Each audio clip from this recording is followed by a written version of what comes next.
a striking and unsettling portrait of what was playing out inside the West Wing on January 6th. We heard today from this committee audio that we had not heard before from the Secret Service, the radio traffic of that day as it was playing out. That was certainly a key moment here, and we also know that that radio traffic is heard by the President's National Security Council back at the White House. They were very aware as this was all unfolding, and when it got particularly heated and dangerous at the Capitol after the Capitol had already been breached, you could hear on Secret Service radio agents actually talking about calling their loved ones to say goodbye, that they were so fearful that this was turning ugly that they could not predict where it would happen next. They described this evening before the American people the multiple logs in the White House that were simply blank. The call records, blank.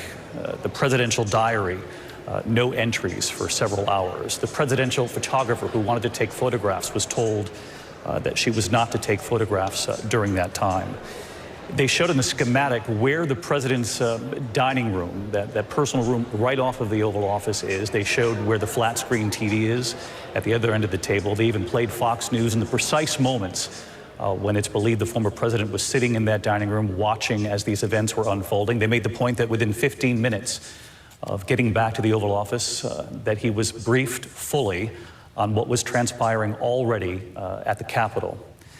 They said instead of making any calls to secure the Capitol, secure parts of Washington, D.C., that he instead made calls to Rudy Giuliani. And the reason they know that is from Giuliani's call records, not because of the presidential records that are normally kept. They went on to describe multiple White House staffers, from the communications office to the White House counsel, Pat Cipollone, who we have heard from before, but who played a pivotal role this evening in describing his own efforts. He would not describe actual conversations with the president, but he characterized some of the conversations he had within the West Wing, saying this must stop, the president must do something and do something quickly. It must be forceful, a message to the people who were breaching the Capitol that this must end. There were members of the communications team. We heard from one testifying there today, Sarah Matthews, that they went and told higher-ups that something must be done given what they were watching unfold on cable television. And we also are aware that the president during that time was watching it unfold on cable TV as well. Matthew Pottinger, obviously the former Marine intelligence officer who was Deputy National Security. Trump just tweeted, "Please support our Capitol Police. They are on our side. Do not harm them." That's saying a lot by what he didn't say. He didn't say not to do anything to the congressman. Well, he did not ask them to stand down. He just said, stand by the Capitol Police. They are on our side, and they are good people.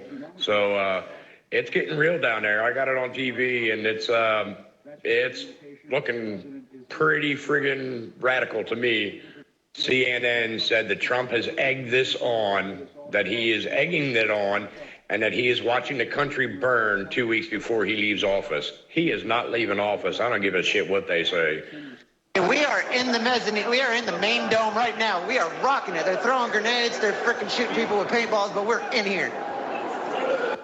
Be safe, be safe. God bless and Godspeed, and keep going. Get it, Jess. Do your shit. This is what we fucking lived up for. Everything we fucking trained for. Took over the Capitol, overran the Capitol. We're in the fucking Capitol, bro. We've now seen how President Trump's supporters reacted to his tweets. Mr. Pottinger, you told us that you consider the tweets sent to this point to be, quote, wholly inadequate given the urgency of the crisis. What, in your view, would have been needed? Yeah, it was insufficient. I think you could count me among those who was hoping to see an unequivocal Security advisor to the president.